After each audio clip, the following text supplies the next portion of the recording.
Welcome to the cockpit in Yeet. This is where you always land right after logging in.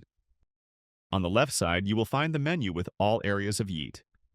You will get to know these sections step by step throughout the videos. In the top right corner, you will find the shortcut to our documentation.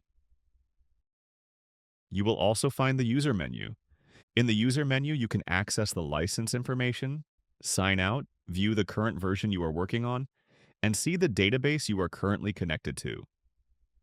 Right next to it, you can switch the language between German and English. Directly below, you will find our tutorial series.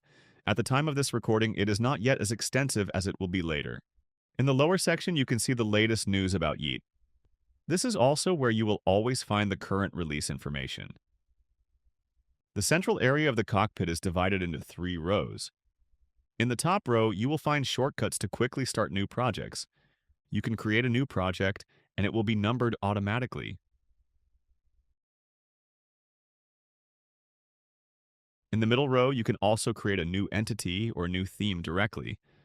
In the row below, you will find the most frequently used features in Yeet. These include all projects, the UI designer, which opens directly in the last project you worked on, and the data model.